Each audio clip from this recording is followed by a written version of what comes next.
والمرسلين وعلى آله وصحبه أجمعين. سبحانك لا علم لنا إلا ما علمتنا إنك أنت العليم الحكيم ولا حول ولا قوة إلا بالله العلي العظيم.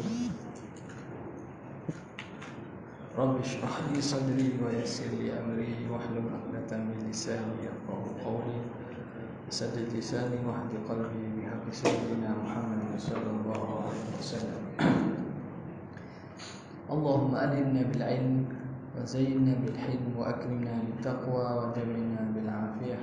اللهم أخرجنا من ظلمات الوهم وأكرمنا بنور الفهم وافتح علينا بمعرفة العلم وحسن أخلاقنا بالحلم واجعلنا ممن يستمعون القول فيتبعون أحسنه والحمد لله رب العالمين. Alhamdulillah, bersyukur kepada Allah Subhanahu wa taala yang dengan taufik daripadanya dapat sama-sama kita meneruskan lagi pengajian kita daripada kitab Fathul Mu'in, yang mana kita sampai pada muka surat 10.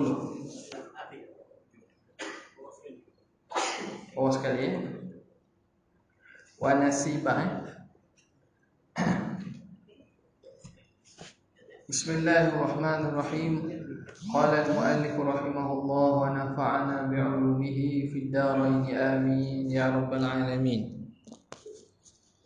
Kata pengarang, wa nasibatu ay ma'rufatul asli wa tayyibatuhu linisbatiha ila al-ulama'i was-sulaha'i awla min ghairiha li khabari takhayyaru linutafikum wa la tad'uha fi ghairil akfa. Kata dia, wanita nasibah iaitu yang bernasab. Yang bernasab mulia kerana dari keturunan ulama atau orang-orang soleh adalah lebih utama untuk dinikahi daripada wanita lainnya, kerana berdasarkan hadis yang bermaksud, pilihlah tempat yang bagus untuk air bibitmu dan jangan engkau letakkan kecuali di tempat-tempat yang cukup pantas. Okey. Masuk tempat yang cukup pantas, tempat yang sepadan, kufu. Yang cukup-cukup. Jangan pantas engkau letakkan kecuali pada tempat yang cukup. Sekarang ni pengarang membincangkan tentang ciri-ciri untuk dipilih seorang isteri. Dan begitulah juga pilihan ciri tersebut patut dicari bagi seorang lelaki. Maka pada minggu lepas dibincangkan tentang ciri yang pertama ialah beragama, dayyinah, iaitu perempuan yang nak dijadikan calon isteri itu beragama. Berdasarkan Nabi SAW sebut, tunkahul mar'atu li arba'in, dinikahi perempuan kerana 4 perkara: limaliha walijamaliha walihasabiha walidiniha fadhfar bidzatid din taribat yadak. 4 perkara: harta, kecantikan, keturunan dan juga agama. Pilihlah yang agama, nescaya kamu akan tidak kecewa, kamu akan dapat beruntung. Maka ciri yang kedua yang dibincangkan sekarang ialah wa nasibatun, perempuan yang ada nasibah, nasab yang elok. Apa maksud nasab yang nasibah? Ai ma'rufatul asli, yang dikenali usul. Tahu ni anak siapa, anak kepada siapa, pada siapa, usul dia makruf. Wa tayyibatuhu, dan juga elok usul dia tu, keturunan elok-elok ni. Ini orang-orang hak baik-baik, keturunan orang baik-baik. Elok dia itu linisbatiha ilal ulama, kerana nisbah dia kepada para ulama. Ini keturunan ulama. Ini kata keturunan Tokku ke. Ini keturunan apa nama ni, Syekh Duyung ke. Ini keturunan ulama Patani ke. Wassulaha, ataupun nisbah kepada orang-orang soleh. Itu aula min ghairiha, lebih aula dipilih perempuan itu daripada selainnya, selain daripada yang ada nasab.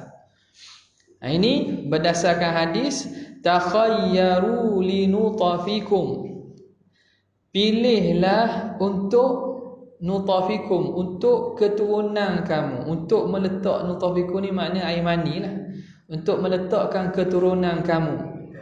Wala tad'uha fi ghairil akfa, jangan kamu letakkan keturunan kamu bagi orang yang tidak kufu.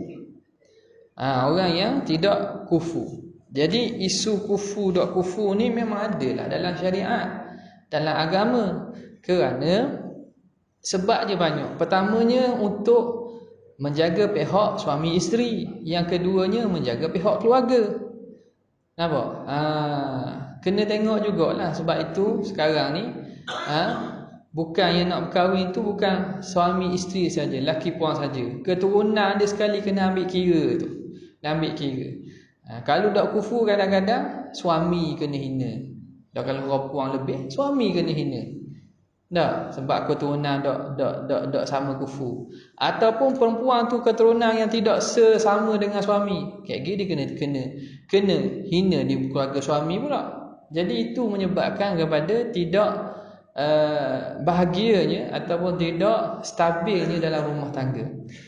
Jadi asalnya Islam mengambil kira, kerana uruf ini termasuk dalam uruf belakalah. Memang manusia ni kalau tengok kepada binatang, at-tuyuru ala ashkaliha taqa, burung-burung ni dia duduk sekali dengan puak-puak dia, betul tak?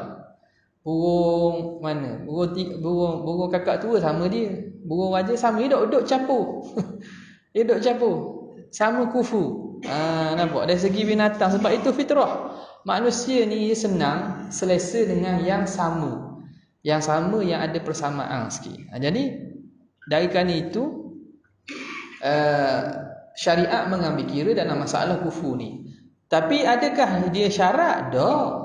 Tidak syarat. Maknanya kalau wali dan perempuan nak menggugurkan syarat kafaah, tak boleh cari hak sama kufu, tak ada masalah. Redha, keluarga ni pun redha, pengantin pun redha, tak ada masalah. Jadi Nabi SAW kata, pilihlah untuk kamu jadikan isteri yang kamu nak buat keturunan. Jadi dalam hadis yang lain Nabi SAW sebut takhayyaru linutafikum fa innal 'irka dassas, pilihlah untuk siapa yang kamu nak letak keturunan kamu, kerana keturunan darah daging ni ia boleh memijak. Dassas ni maknanya ia boleh berkesan. Kalau cari kepada keturunan hak tak molek, takut-takut benda tu mengalir, bawa ke keturunan. Benda tu dia sebut, dan benda tu memang orang tua kita, kisah dalam masyarakat adalah. Nampak tak? Cari hak keturunan molek, jadi takut anak yang lahir tu ada bawakan.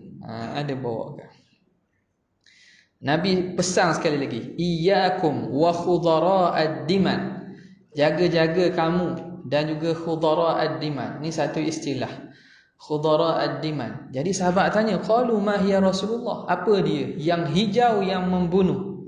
Dia kata imra'atul hasna fi manbatis su, perempuan yang cantik tapi daripada keturunan tak molek. Perempuan comel tapi daripada keturunan tak molek. Nabi kata jaga-jaga. Sebab kadang darah daging ni boleh merebak. Dia boleh akan terkesan kepada kepada lain. Begitulah juga kalau tengok dari segi penyakit pun samalah. Tak, penyakit-penyakit ni boleh bawa pada keturunan. Itu dari segi penyakitnya. Maka perkara itu perlu diambil kira kepada mencari calon isteri. Hak nak menikah lah. Tak.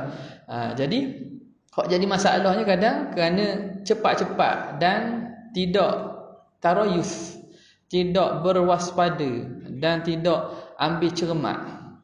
Muda orang zaman malam ni kenal melalui FB, kenal melalui itu menikah. Dan berlaku kes yang kita dapat tahu. Kadang-kadang hak kesiang ni hak lelaki. Hak lelaki tu kesiang. Sebab apa? Kena tipu dia orang puang. Nipu dia orang puang. Tak. Orang puang tu nikah dah dengan orang lain. Nikah dengan orang lain dah tapi tak kabur. Sebab apa? Sebab nikah di siang. Jadi tak ada surat bukti lah. Lepas tu tolak, katanya ditolak menikahlah dengan hak lelaki ni. Hak lelaki baik. Tiba-tiba tok lelaki lama kata saya tak tolak lagi. Ni kisah benar. Tak, saya tak tolak lagi bini saya ni. Apa orang nikah dengan dia? Hak puan kata tolak dah. Setahun dah. Dah hak lelaki kata tak tolak lagi. Nampak? Jadi nak surat kahwin tu tak ada didaftarkan lagi. Nikah di sana. Surat nikah di Thailand tu adalah bukti. Jadi bukti, bila ada bukti tu masih isteri dia. Bukti cerai tak ada. Cerai ni hak suami. Kalau masuk mahkamah pun menang ke suami. Tiba-tiba menikah dengan orang ni. Jadi lelaki jadi masa. Lelaki ni jadi masa. Kadang-kadang jadi masa sebab apa? Ni kadang orang puang ni hak jenis tu kata ni Nabi kata hati-hati dengan perempuan hak jenis gini ni. Cari orang lelaki, tuan lelaki anak terguna contohnya. Tujuan apa? Nak jadi Cina buta, nak balik mula tok lelaki. Nak jadi Cina buta, untuk kembali balik pada tok lelaki lama. Jadi benda itu yang kita kata bab merisik meminang ni kena ambil berat lah. Biar cari, biar lama tak apa. Pesan kepada orang-orang muda ni, biar lama tapi sabar tu biar berbaloi. Nampak tak? Habis dia kata situ. Kemudian kata dia wa tukrahu bintu zina wal fasiqi. Makruh menikahi wanita hasil penzinaan dan wanita anak orang fasik. Makruh. Wa tukrahu bintu zina. Bintu zina. Anak perempuan yang lahir hasil zina. Dah perempuan tu tak bersalah. Betul lah tak bersalah. Memang tidak bersalah sebab tu dah haram. Nikah dengan perempuan. Perempuan tak bersalah. Hak salah mak ayah dia. Jadi orang yang baik-baik nak carinya jauhlah daripada perempuan yang dia itu anak zina. Wal fasiki ataupun anak kepada orang fasik. Sebab apa? Sebab boleh jadi akan jadi tercemar maruah suami dengan sebab nikah. Orang kata, bini dia tu anak zina. Jadi cemar masuk maruah. Islam nak jaga belaka, nak jaga kesejahteraan rumah tangga. Ataupun boleh jadi ulama kata akan perbuatan tu akan mengalir perangai tu ke anak. Tak, perempuan ni hasil daripada hak tak molek dah, benih yang haram dah. Tapi ini bukan tak boleh nasuh, hukum makruh, sah tu sah. Dan kita tak nafi ada hak jadi baik. Tu tidak dinafikan lah, tapi ini pada hukum pada ghalib. Kemudian wa jamilatun aula li khabari khairun nisa'i man tasurru idza nazarta au idza nuzirat. Wanita yang cantik itu lebih utama untuk dinikahi kerana berdasarkan hadis wanita yang paling bagus adalah yang menyenangkan jika dipandang. Jadi ciri yang seterusnya yang disebut ialah wanita yang cantik. Lebih aula, lebih layak dipilih Dah hak ni kalau orang lelaki memang dia cari hak ni. Sama tak? Hak lain, hak jahat boleh beki. Tapi cantik payah nak beki. Tak. Tu kadang orang cari hak ni. Tak apalah, teruk sikit tak apa. Yang pentingnya comel, cantik. Sebab apa? Hak comel tu payah nak beki. Comel pada asal dengan comel buat tang ni lain. Ala kulli hal, ciri cantik itu ada dalam syarak. Cari yang cantik. Berdasarkan hadis, Nabi kata khairun nisa, sebaik-baik wanita, man tasurru idza nudhirat, orang yang kamu rasa tenang, rasa gembira bila dilihat. Tengok tu tenang. Jadi kesimpulan cantik di sini bukan maksudnya dia kena jadi ratu cantik, ratu kebaya, Kuala Terengganu, bukan. Gitu. Juara Johor ni bukan. Tapi maknanya yang tengok tu rasa tenang. Tak? Jadi pilih yang menyenangkan seorang. Jadi cerita rasa lain. Masing-masing lain. Ada orang suka rambut keriting. Ada suka rambut luruh. Tak? Macam-macam. Ada orang suka badan gepak, ada orang suka badan sedang-sedang. Itu masing-masing. Allah Ta'ala buat tu tak sama belaka. Tak sama. Ada suka hitam manis. Ada orang suka putih. Ada orang suka mata sepek. Bergantung. Jadi itu. Sebab apa? Sebab dia tujuannya nak duduk lama. Kalau balik rumah tengok muka sedap senang, tu kadang duduk makan kedai mek siang. Nak makan rumah. Sebab tak sedap tengok rumah. Jadi kurangnya biarlah melihat tu rasa tenang. Habis. Kemudian katanya wa qarabatun ba'idatun anhu mimman fi nasabihi aula min qarabatin qaribatin aw ajnabiyatin li dha'fi syahwati fil qaribati fayaji'ul waladu nahifan. Wanita kerabat jauh, wanita kerabat jauh dari nasab sendiri lebih utama daripada kerabat dekat atau bukan kerabat, kerana kecilnya syahwat terhadap kerabat dekat, yang hal ini mengakibatkan anak yang lahir menjadi kurus. Ini dari segi pengamatan dan juga ilmu-ilmu, dan kita kata apa yang didapati daripada pengamatan dan juga uruf yang berlaku pada zaman tersebutlah. Dan maknanya benda ini mungkin ada kebenaran ni. Dia kata sunat lagi dalam masalah mencari calon isteri ni, wa qaribatun ba'idatun, cari kaum kerabat hak jauh, anhu daripada seseorang, mimman fi nasabihi yang duduk dalam nasabnya, dalam nasab kaum kerabatnya, tapi menikah tu kaum kerabat hak jauh. Itu lebih aula, lebih diutamakan min qarabatin qaribah, daripada kerabat yang dekat. Kaum kerabat tapi hak dekat, sepupu ni. Maksudnya sepupu. Wa ajnabiyatin, dan lebih elok daripada perempuan ajnabiyah, hak luar pada kerabat nasab kita. Jadi dari segi keutamaan tu, cari hak kaum kerabat hak duduk jauh. Bukan duduk jauh, hak jauh dari segi susu galuh dia tu. Tak? Jauh, berapa pupus papa tak? Tak? Jauh. Itu lebih elok dari segi susunannya gitu. Kaum kerabat yang jauh, lepas tu baru perempuan ajnabiyah, perempuan hak lain daripada kerabat kita. Kita orang Terengganu, cari orang puan Banjar, Jawa. Tak? Jadi bukan kerabat dah lah. Bukan nasab dah, bukan kerabat dah. Tu duduk nombor 2. Yang ketiga maknanya kerabat yang dekat lah.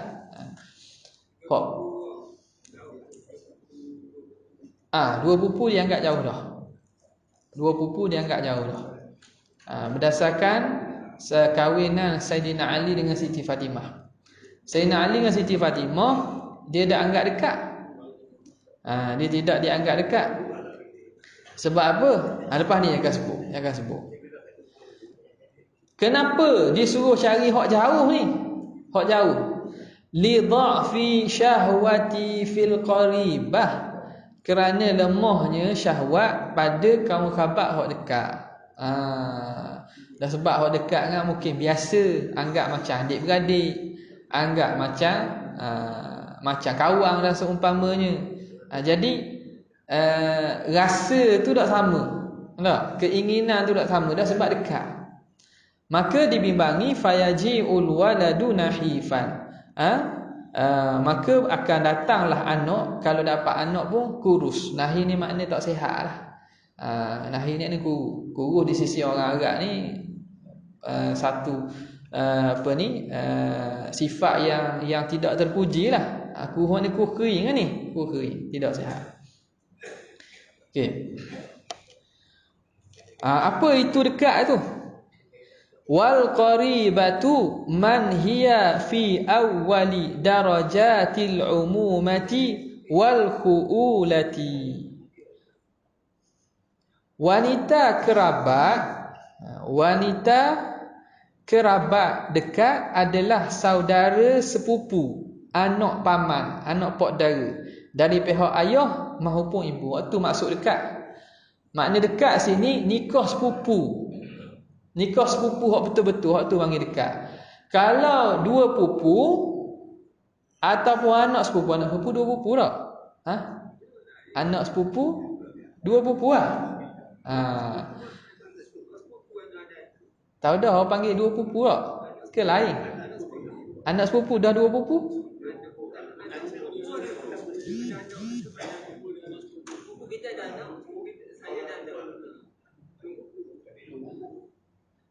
Dah sepupu tu makna pak dara kita. Anak dia dengan kita sepupu. Dah dua pupu? Anak kita dengan anak sepupu kita. Tu panggil dua pupu. Dan kalau macam kita dengan anak sepupu kita, anak sepupu. Jadi anak sepupu tu makna kita sepupu ni dengan anak pada pupu kita panggil anak sepupu. Tak sama lah. Dua pupu tu sama-sama belah kita anak kita, belah sepupu belah sana pun anak dia. Jadi sama-sama tu panggil dua pupu. Tu jauh lah tu. Kalau hak kita dengan anak sepupu pun jauh dah. Jadi hak dekat ni kata wal qaribatu, yang dekat itu man hiya fi awwali darajatil umumah, orang yang duduk pada mula-mula darjat pak saudara.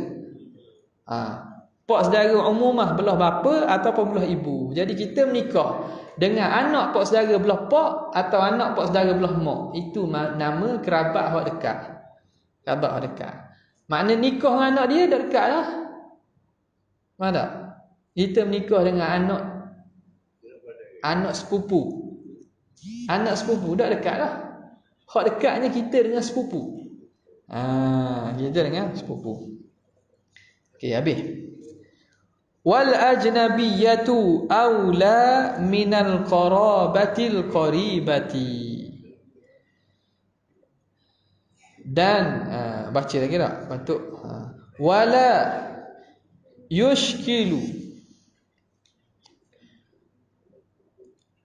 Wala yushkalu ma dhukira bitazwijin nabiyyi sallallahu alaihi wa alihi wa sahbihi wa sallam Zainab ma'a annaha bintu ammatihi li'annahu tazawwajaha bayanan lil jawazi wala bitazawwuji aliyin fatimatan radhiyallahu ta'ala anhuma li'annahuma ba'idatun idh hiya bintu ibni ammihi la bintu ammihi. Wanita bukan kerabat, yakni wanita ajnabiyah lebih utama daripada kerabat dekat. Jadi turutan pertamanya ialah kaum kerabat hak jauh. Yang kedua ialah orang yang bukan kerabat. Yang ketiga barulah kaum kerabat hak dekat. Jadi wanita yang ajnabiyah, yang bukan kait kerabat keturunan ni, lebih utama daripada kaum kerabat yang dekat. Kaum kerabat yang dekat. Hal ini tidak menjadi muskil lantaran kahwin. Lantaran kahwin Nabi SAW dengan Zainab, yang mana puteri paman Zainab itu anak pak saudara, sepupu dia lah sendiri, kerana dilakukan sebagai menerangkan kebolehannya, tujuannya untuk kata haruh je.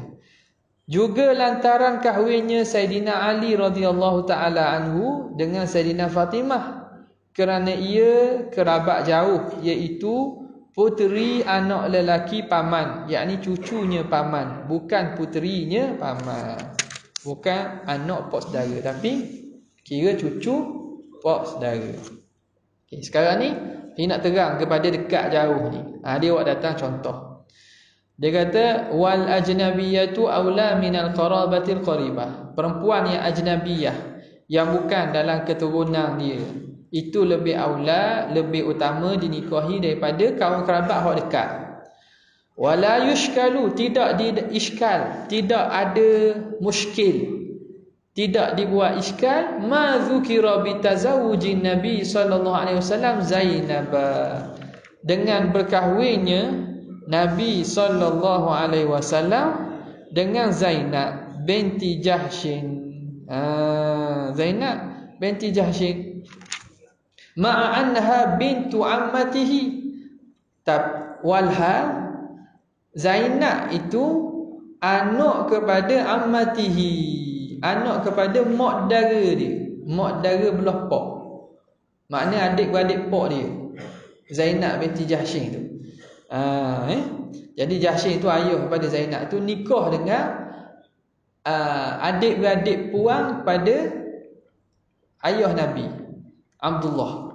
Nampak? Jadi Zainab binti Jahshin. Jadi Zainab binti Jahshin ni asalnya dia ini isteri kepada Zaid. Isteri kepada Zaid. Tapi apabila menikah dengan Zainab, Allah Subhanahu wa taala sebut kisah ni dalam Quran, falamma qada Zaidun minha wataran zawwajnakaha. Apabila selesainya Zaid menikah dengan, selesainya tempoh iddah yang selesainya ditolakkan Zainab, maka kami nikahkan dikau dengan Zainab ini. Maka Zainab ini pernikahannya itu diisytiharkan dan ditulis, dan Allah Ta'ala semadikan peristiwa itu dalam Quran. Jadi ini antara perkara yang Zainab dia berbangga.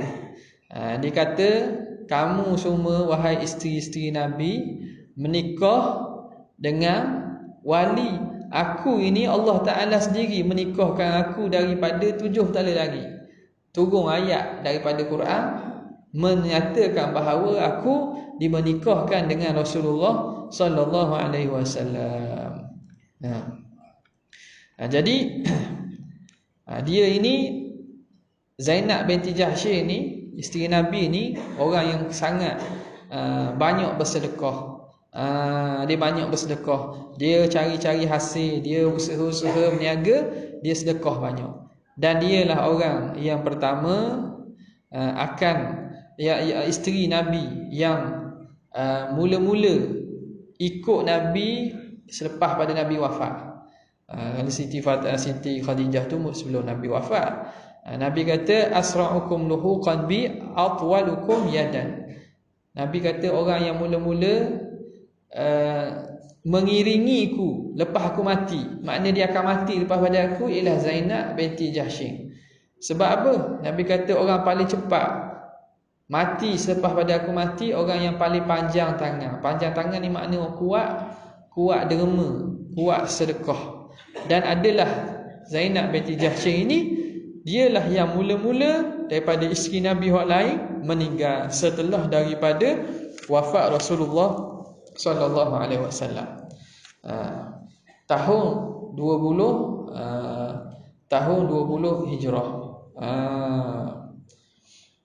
Ketika itu umur 53 tahun dan dia ditanam di perkuburan Baqi'.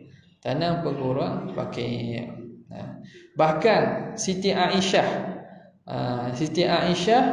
dia kata tak ada orang yang boleh lawan aku pada kedudukan sama macam Zainab binti Jahsy. Ya, sebab dua orang tu Quraisyiyah belaka, bangsa Quraisy. Dan aku tidak pernah lihat seorang perempuan yang lebih elok pada agamanya, lebih bertakwa, lebih banyak bersedekah, lebih banyak menyambung silaturahim lebih daripada Zainab binti Jahsy. Maknanya dia ni orang yang baiklah, perempuan yang baik.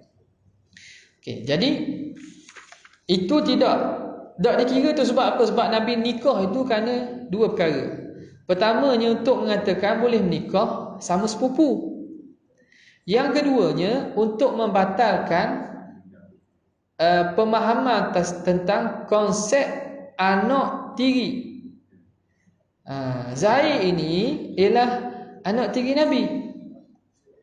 Anak tiri Nabi. Jadi pada zaman adat orang dahulu, bila anak tiri itu nikah dengan seorang puang, ayah tiri ni tak boleh nikah. Anak tiri ni anak akak, bukan anak tiri anak akak. Kalau salah sebut, bukan anak tiri, anak akak. Anak tiri anak apa ni? Anak isteri, anak angkat Nabi, anak angkat tabanni. Untuk menghapuskan fahaman jahiliah tentang tabanni. Tabanni makna anak angkat. Jadi Zaid bin Harithah ini ialah anak angkat Nabi. Zaman dulu anak akak ni macam anak sendiri. Bila anak akak menikah seorang puang, pak akak tak boleh nikah dengan orang puang tu. Itu yang berlaku pada adat jahiliah. Maka Islam nak menghapuskan adat ni. Sebab apa? Sebab anak akak bukan anak seseorang. Bila begitu, antaranya ialah Rasulullah SAW, Allah Ta'ala menetapkan bahawa menikah dengan Zainab binti Jahsy, iaitu perempuan yang pernah dinikahi oleh anak angkatnya. Bila Zaid cerai Zainab, Allah Ta'ala dengan wahyunya menyuruh Nabi SAW menikah dengan Zainab binti Jahsy untuk membatalkan sistem anak angkat. Anak angkat ni bukan macam anak sendiri. Boleh menikah dengan perempuan atau isteri dia setelah ditolak. Okay. Li'annahu tazawwajaha bayananil jawaz, kerana Nabi menyuruh menikah dengan Zainab untuk menyatakan keharusan. Kemudian wala bitazawwuj Aliin Fatimah radhiyallahu taala anhuma, dan tidak ada iskal dengan menikahnya Sayyidina Ali dengan Siti Fatimah. Sayyidina Ali Siti Fatimah mana? Tu dekat tu. Dia kata dak, li'annaha ba'idatun, kerana Siti Fatimah tu jauh. Idhiya bintu ibni ammihi, anak perempuan kepada anak bagi pak saudara dia. Mana? Siapa sepupu ni? Ali bin Abi Talib. Abi Talib. Jadi hak sepupu ni Abi Talib, Abu Talib dengan Abdullah ialah adik-beradik. Adik-beradik. Maka Nabi dengan Sayyidina Ali sepupu. Jadi anak kepada Rasulullah itu Siti Fatimah. Sayyidina Ali sepupu nikah dengan anak sepupu. Jadi dak dekat tu. Hak dekatnya nikah sepupu. Hiya bintu, anak perempuan, ibni ammihi, bagi anak kepada pak saudara dia. Pak saudara Sayyidina Ali ialah Abdullah. Anak dia iaitu Rasulullah sepupu kepada dia. Anak kepada sepupu iaitu anak Rasulullah Siti Fatimah. Dak panggil dekatlah. Wala la bintu ammihi, Siti Fatimah tu bukan bintu ammihi, bukan sepupu, bukan anak pak saudara. Boleh. Okay. Kemudian kata dia wa bikrun aula minats thayyibi lil amri bihi fil akhbaris sahihati illa li'udhrin ka dha'fi alatihi 'anil iqtidad. Kata dia, wanita gadis. Gadis ni makna anak dara, perawan, lebih utama daripada janda, kerana justru diperintahkan dalam hadis-hadis sahih, kecuali ada uzur semacam alat kelamin lemah tegangannya. Jadi antara perkara yang disuruh untuk menikah, mencari isteri ni ialah cari yang bikrun. Bikir. Bikrun tu maksudnya anak dara. Anak dara. Aula minas thayyib, lebih utama daripada thayyib. Thayyib itu janda. Thayyib itu janda. Ini ni ambil daripada mana? Sunnah ini lil amri bihi, kerana ada suruhan, suruh cari anak dara fi akhbaris sahihati, pada hadis-hadis yang sahih. Antaranya Nabi SAW sebut halla bikran tula'ibuka wa tula'ibuha. Kenapa kamu tidak menikah dengan anak dara? Kamu boleh main dengan dia, kamu main dengan dia, di mana kamu anak dara? Hendak. Alaikum bil abkar, Nabi sebut, hendaklah kamu menikah dengan anak-anak dara. Fa innahunna a'dhabu afwahan, kerana mereka lebih manis mulutnya. Wa antaqu arhaman, dan lebih segar rahimnya. Antak ni makna lebih rahim, banyak anak lah. Anak boleh dapat banyak. Wa arda bil yasir, dan redha dengan sedikit. Perempuan anak dara ni dia lebih redha dengan sedikit. Makna kalau tak cukup makan pun tak apalah, makan Maggi. Betul lah. Tapi kalau hak biasa hidup senang dah, tak mau duduk susah lah. Orang baru menjalani bahtera kehidupan keluarga, jadi redalah apa hak ada. Tak? Redalah apa yang ada. Mulut pun manis daripada janda. Antaqu rahiman, makna lebih rahim dia tu lebih segar, maksudnya boleh dapat anak yang banyak. Jadi disebut di sini kenapa disuruh mencari anak-anak dara tu. Suruh cari anak dara kerananya biasanya perempuan ni dia akan sayang suami hak mula-mula. Suami hak mula-mula hak dia biasa. Maknanya hak dia hidup biasa asal tu hak mula-mula lah. Dia lebih senang dan lebih tu dengan yang suami yang pertama. Dan juga tabiat ini pun biasanya lebih selesa dengan hak mula-mula lah. Hak mula-mula kenal. Ada? Ada pun perempuan yang telah biasa dah nikah, janda. Mungkin dia tidak redha dengan suami hak baru, nak nikah hak baru ni. Mungkin ada sifat-sifat perbuatan yang tidak dia suka. Ada? Tak dia suka. Itu kadang-kadang disebut hak suami, sifat suami hak dulu. Dia banding. Orang kata hak tok laki hak lama kita, dia banding kan.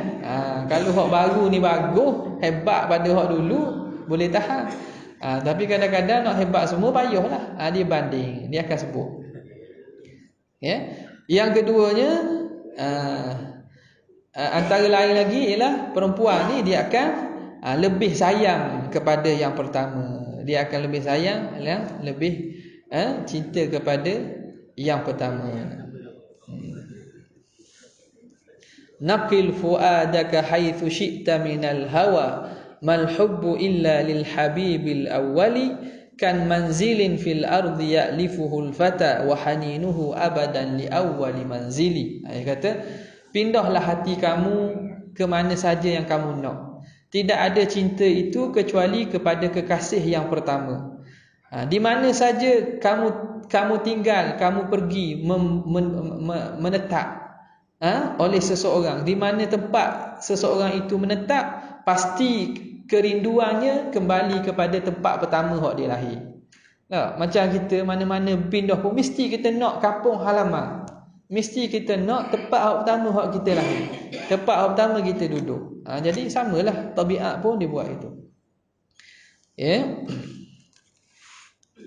Jadi diceritakan di sini bahawa Abu Nu'aim daripada Syuja' bin Walid, dia kata ada seorang lelaki pada zaman terdahulu, dia bersumpah, dia kata aku tidak akan menikah kecuali selepas aku tanya 100 orang. 100 orang nak tanya baru aku nak nikah. Nak minta istisyarah, minta pandangan 100 orang. Sehinggalah dia tanya orang ke 99. 99 orang tak sama berlaku. Hak ni kata gini, hak ni kata gini, hak ni tak jadi, tak boleh buat keputusan. Hak ni kata macam ni. Sehinggalah yang ke 99. Dia kata tinggal seorang ni. Dia kata seorang ni ialah siapa-siapa yang datang daripada jalan ini, hak mula-mula sekali datang, aku akan tanya dia dan aku akan terima perkataan dia, aku tak tanya dah orang lain. Dah 100 orang tanya dah. Tiba-tiba begitu mari seorang lelaki sedang menunggang kenderaan, menunggang kuda.